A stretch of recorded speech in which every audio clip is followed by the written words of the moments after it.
Hey guys, it's Dave, and for something a little different, a little fun, I'm going to give you the lowdown on my glow down plants. Those that are struggling, or in some cases, particularly one case, quite a bit worse than struggling.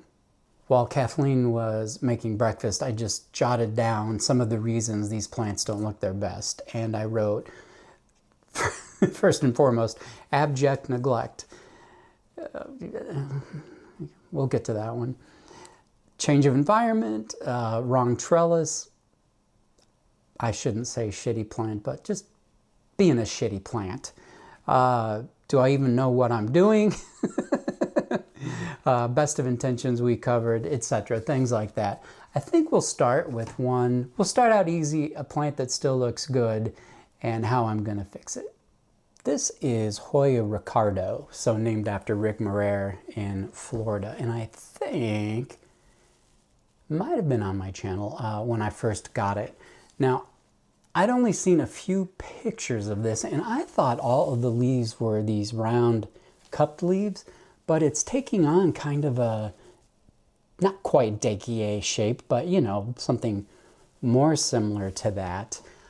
What has been happening with this, well, this, by the way, this is wrong trellis, among other things, I guess, now that I'm thinking about it.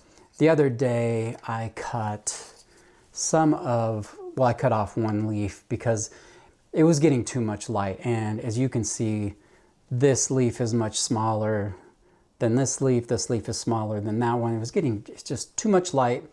It was going through the leaf, kicking in the anthocyanin, you know, the chemical that sun stresses your plant, and I just wanted to make sure that it wasn't mites of any kind. Anytime you see kind of a brownish, reddish rash, danger zone.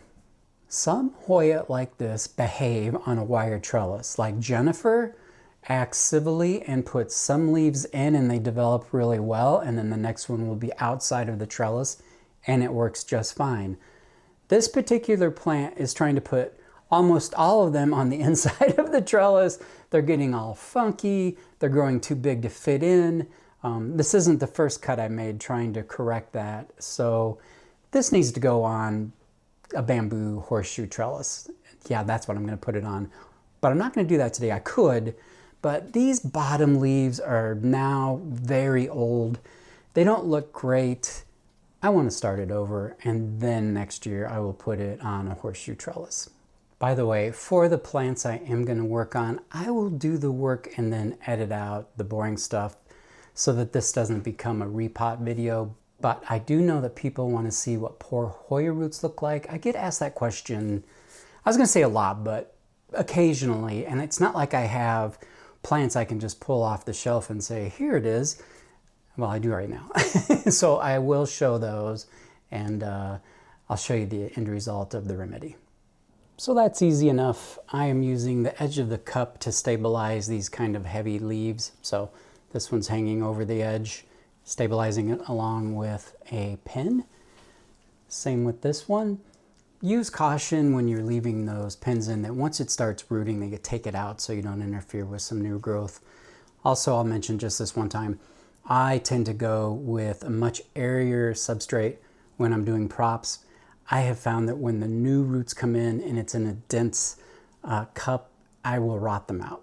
Not every time, but it's more likely. I'm going to take a look at these roots because these bottom leaves don't look great to me in any way. Wanted to tell you, there were 2 Ricardo tags in that pot, and my friend Crazy Plant Gal, who sold me this plant, if a plant dies, she will save the tag and put it in another plant. When I'm shopping, if I see a pot with 3, 4, 5 of those tags in it, I know that it's hard to grow. Because if Crazy Plant Gal's having trouble growing it, so will I.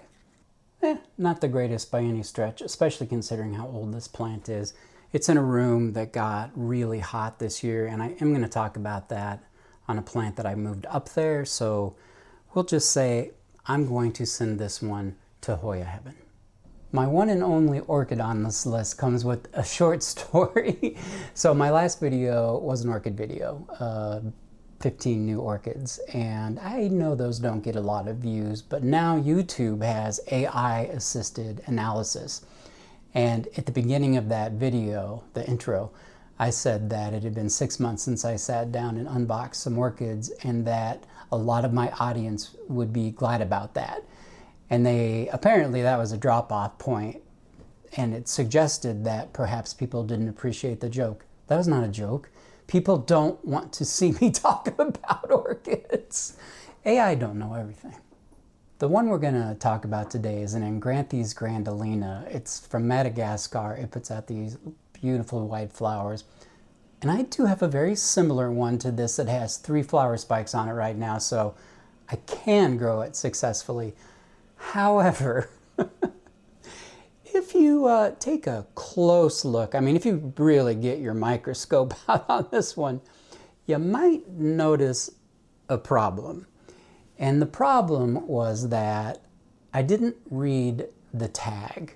I thought I knew what this plant needed in terms of light, and I was wrong.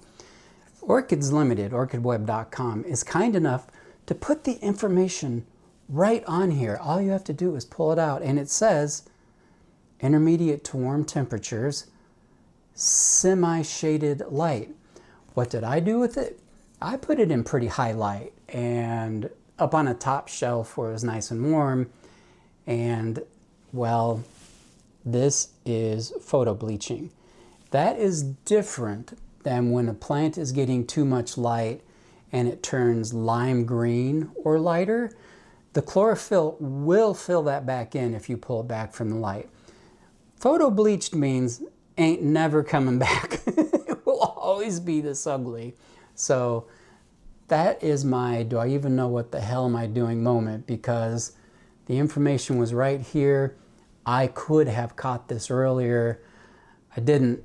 It is now putting in much better looking growth, and the plant is not going to be damaged. There's enough green in here to photosynthesize, but it certainly made it a less attractive plant. Oh boy, my Philodendron heteroecium is quite thirsty. I have 2 change of venue plants. I just remembered this one, and this has been on my channel. It's easy to be green or something like that. This was growing in a very, very bright spot, and it had about 6-foot vines at one point. I mean, I had to constantly chop it. If you've seen my Philodendron Brazil, that kind of fullness, but in a smaller pot.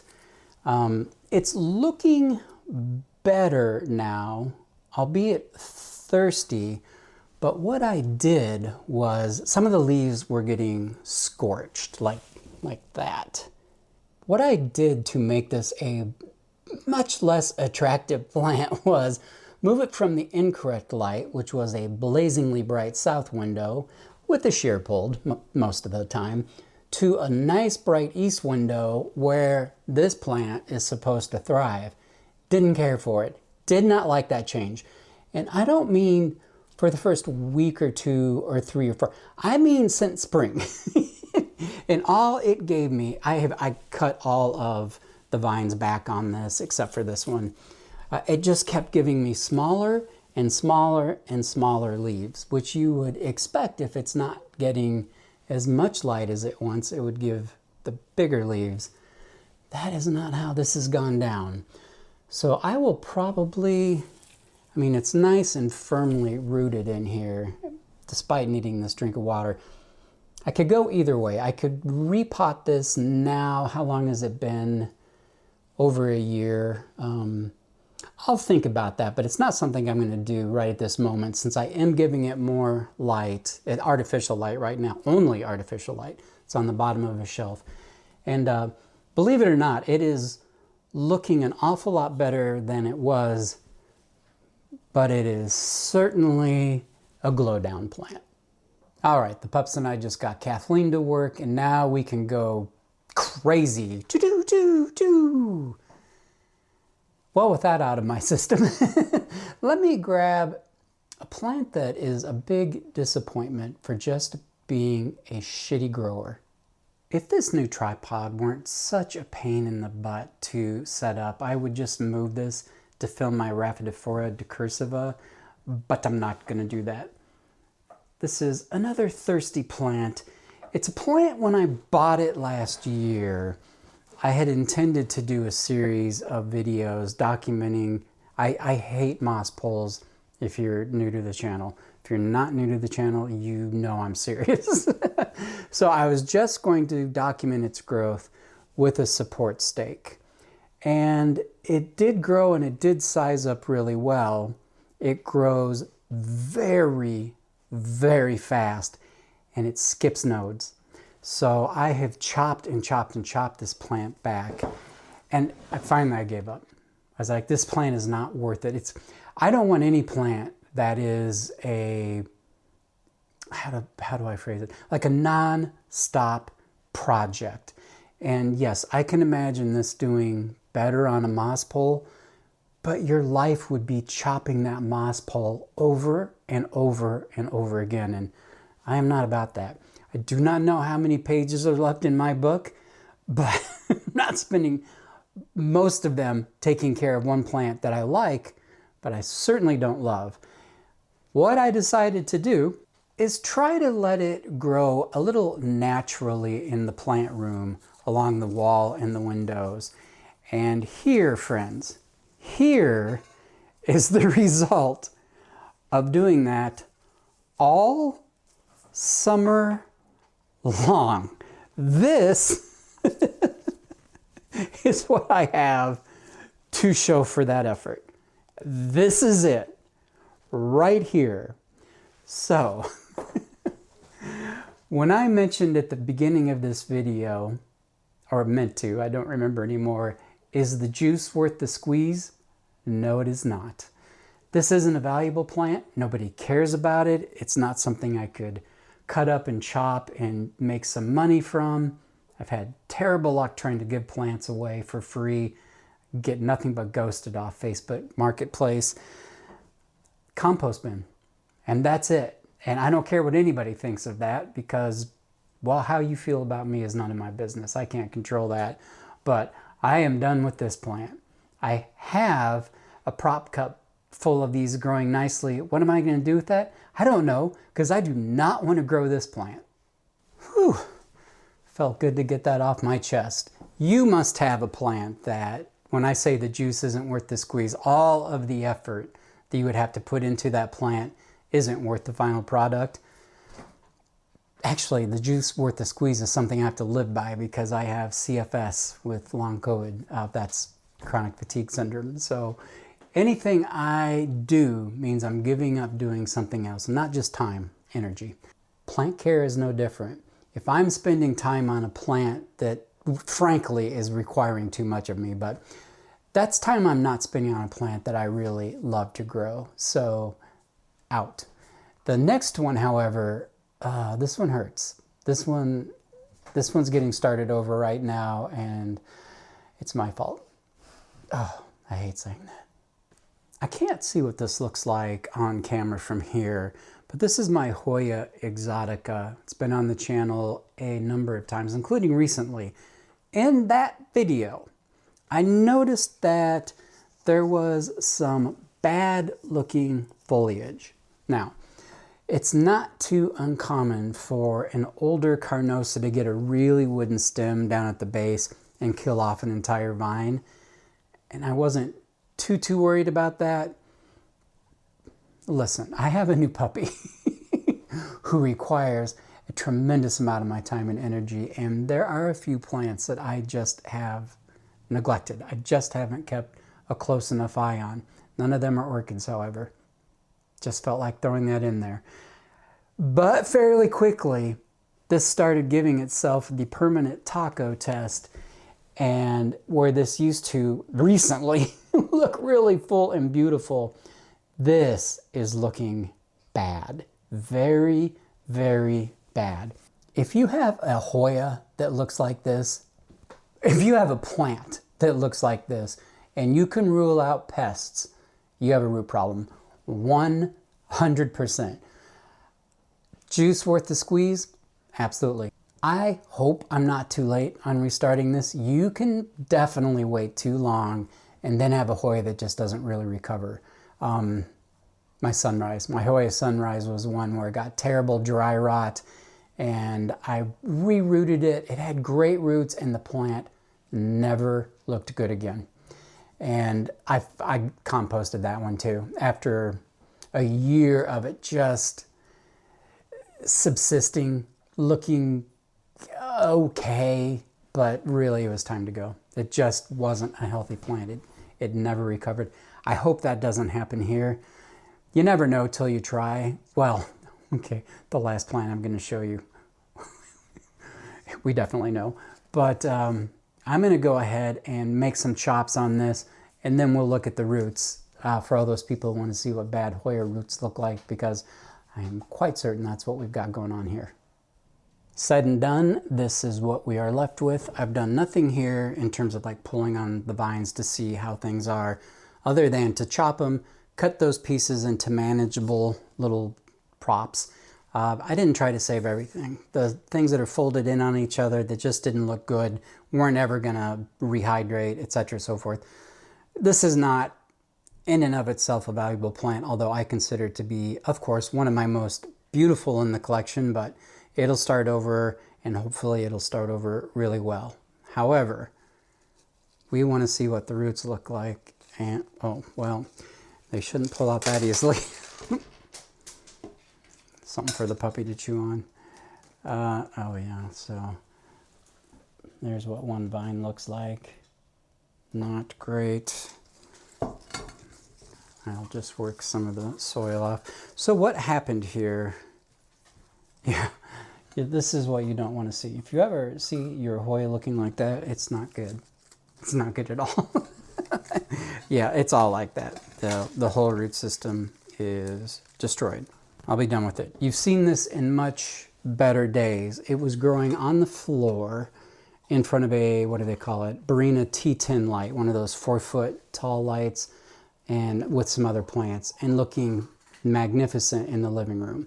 Then, because I wanted it to bloom, and you might remember this from a recent video, I moved it to much better light, again with the much better light, but to a room that is much, much warmer. So not only was it getting a lot more natural light, it was getting a lot more heat during part of the day.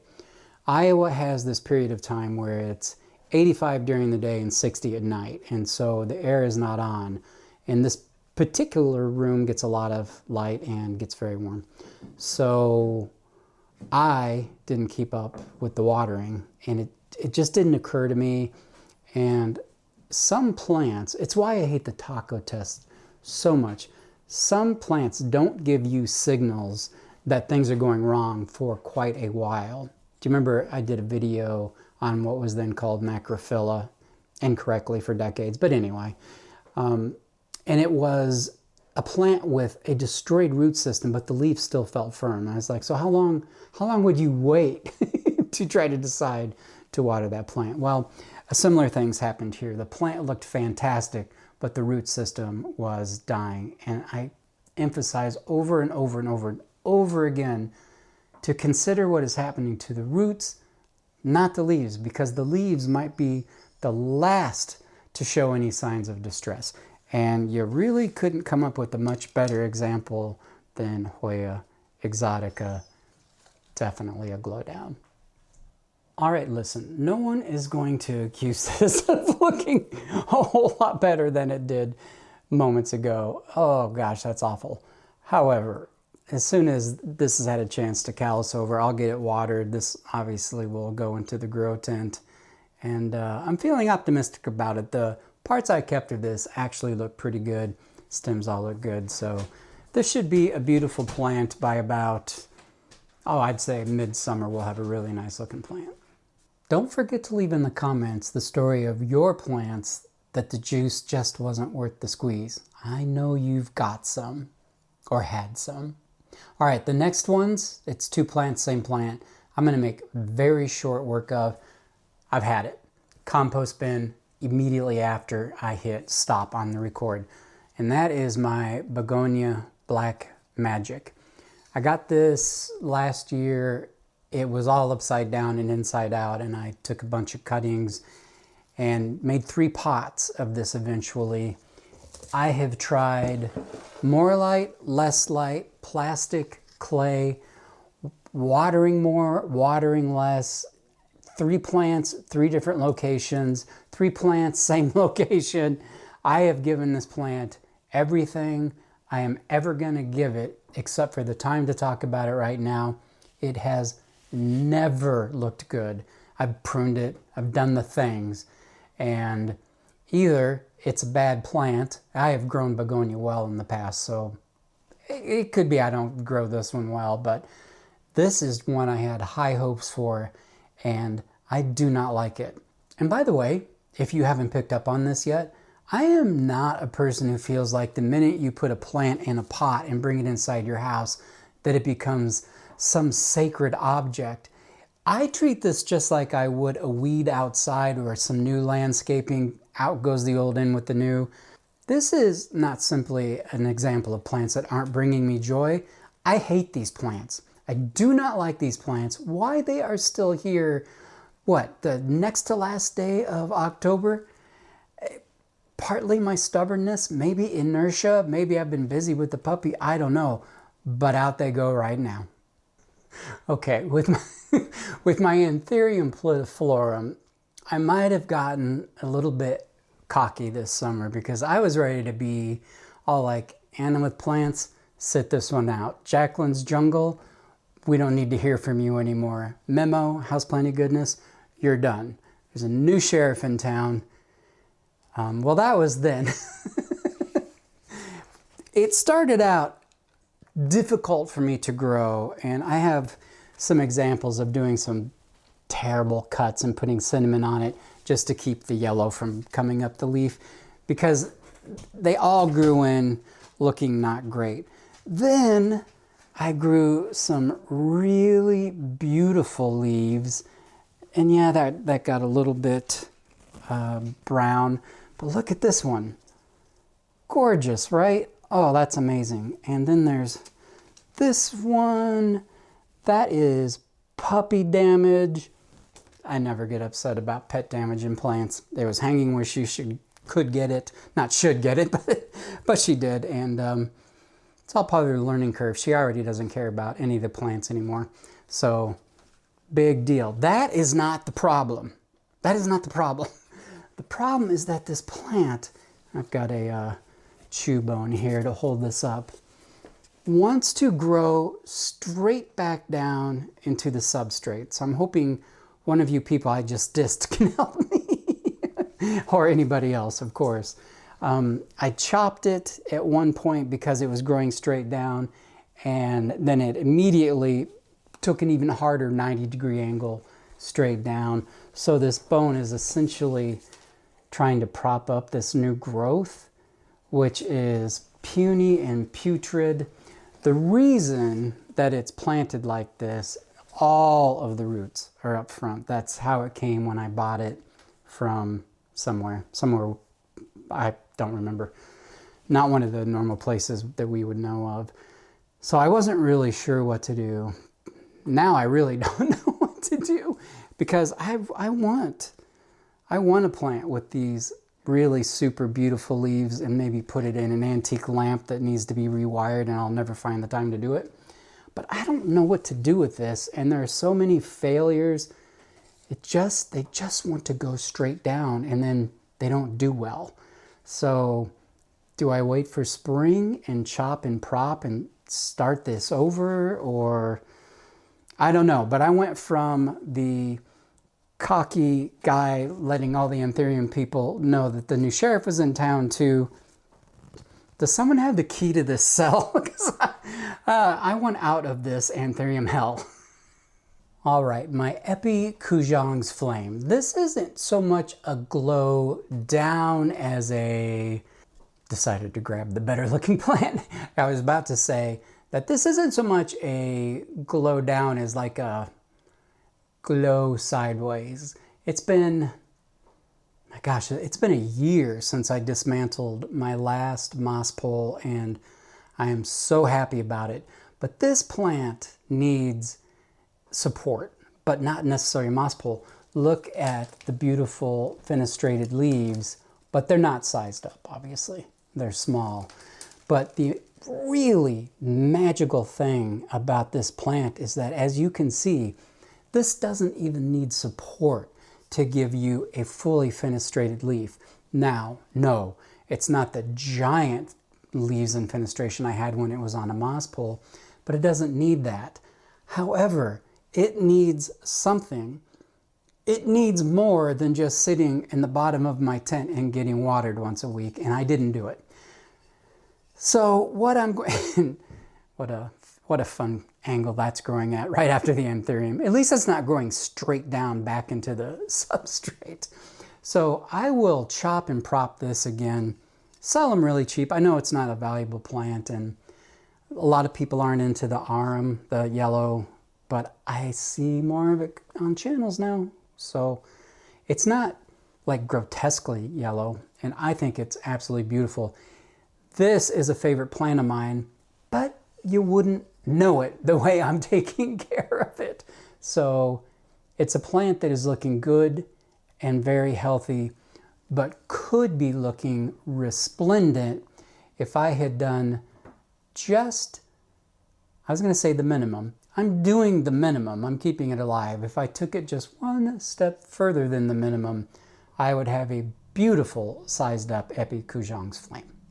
The next two hurts a little bit. They're both common. One was, for a long time, a favorite, and save that one for last. The other one is the Hoya polyneura that my friend Crazy Plant Gal gave me.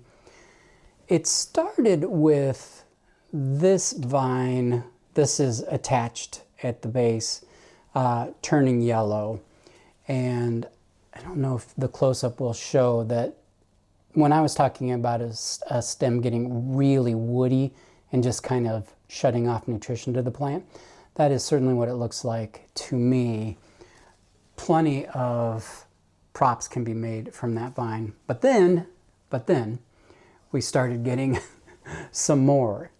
And it's unfortunate because there's a brand new vine in here, a little baby vine. Couple of things could have happened. I've been good about watering this plant. In theory, right now, this plant should be a little bit happier because that room that it's in is cooling off quite a bit as we're in fall here. Clearly, this plant is not happier, but there's one thing that I have done for years, and that is not trust my own system. This was given to me in a mix I do not use. This is like a Home Depot type mix, and the props had just been put in this. I liked the little hanging basket, and I left it alone. And it always, every single time, comes back to haunt me at some point.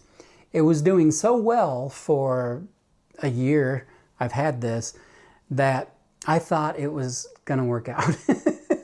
And it hasn't. This is very compact. It is very dense now. What I should have done is go back in history and relive it perfectly is what I should do right now. But what I should have done is taken those props out and put them in a mix that I use all the time for everything. This plant, I am quite confident, would be fine. Now, again, plenty of healthy plant on here, and I will make a bunch of cuts and put it in the tent. And again, next year I'll have an even fuller, definitely healthy, well, definitely, one never knows, but I hope for a healthier looking plant than this. So yeah, I don't want to cut this plant. I don't want to start it over. I wish it were just growing, and now that it's putting out new vines on its own, which I've been waiting for to just fill itself up, well, it's going to need a little help. Today is Thursday, and Saturday, November 1st, the Eastern Iowa Orchid Society is having a show. So there'll be demonstrations, educational things, sales, of course. I got a little spending money tucked away. So what I'm trying to do is reserve my energy so that I feel well enough to do it. I have wanted to join that society for a year now, but it's at night. And the number of days I felt well after, say, 2 o'clock in the afternoon since I got COVID are 0 and counting. But the show starts at 10 o'clock in the morning. And while that's not maybe quite prime time for me, I'm still doing well. So I am so excited about that. And I just thought I would share that for the 4 people who might be excited with me. Okay, final plant. A plant that another person would just dispose of and never talk about again. You've seen it on my channel several times. As a single plant focus, I think it's my most viewed video. And listen, here's the backstory. I got the puppy, as you know. I have a living room, which I gated off, and a plant porch, which I also gated off. And I spent the first couple of months of her life basically in the plant porch. Make the dog's world as small as possible and then expand it so you don't run into all kinds of bad puppy behavior. You can really control it by being with her in a relatively small space. And it works, and it works every time. Downside of that is it is like moving part of a plant collection to another room because I spent no time in the living room. So this plant was in the exact same spot that the sunrise went down. And that means on a shelf facing a south window where I can't really see the deterioration of the foliage. Now, it looks a lot worse right now than when I decided that I wasn't going to start this plant over again because I haven't been watering it, and I've been meaning to make this video, put it on the list of things I've been meaning to do for a while now, so it looks especially desperate. Why would I not have started it over when I first noticed this? Well, it was pretty far gone. And going back to what I said earlier, there are plants that just get sick and they don't really recover. 2, it's a super, super common plant. If I want another one of these, I could call up my friend Kim and get one today. It'd be that simple. Well, she just bought a mansion, so she may be busy, but literally a mansion. But she may be busy taking care of the 4 fireplaces she has. Oh man, this house. Built in like 1867 or something, really something. But anyway, she's busy. Not selling any plants, not doing any mail order this fall. I know a lot of people were looking forward to that. I'm also growing a variegated version of this that is absolutely gorgeous and doing well. So look, I'm stalling. I am just stalling. Let's get Hoya Matilde out here and have a quick look-see. Oh boy, isn't that beautiful? Oh dear. And so, as I said, looks worse than it did when I finally noted that it wasn't looking great, but I could really only see this part of the pot and it was cascading, and I was just doing a quick run through watering some plants on that shelf, which worked on every other plant except this one. And that is a real downfall of not doing hands-on plant work like I usually do. I would have caught this immediately, realized it needed to be repotted. The root system is obviously grown way too large for this pot, and it's in terracotta, so there's a fine line there anyway. One I'm willing to do, maybe you aren't, but I am. So for this one, no, I'm not going to start it over. And I love this pot, and I'm going to put an orchid in it, and I won't make you watch it. I won't film that for a long time, but anyway, that's the one that probably, no, this is the one that hurts the most because it was so beautiful. A very favorite plant. I mean, just a gorgeous plant. But it's also just a plant. Heck, it can be replaced with something different. You know, I've grown this for years. I've got the variegated one. It's quite small, but like I said, growing well. It would take a minute to get it to a nice full pot like this.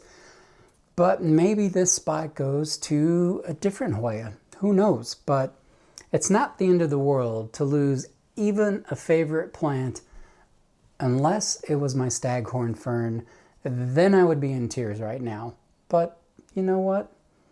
Something's going to take its place and I'm going to love it. All right, well, I want to see you in the next one real soon, but do not forget to put some of your stories in the comments. Bye-bye.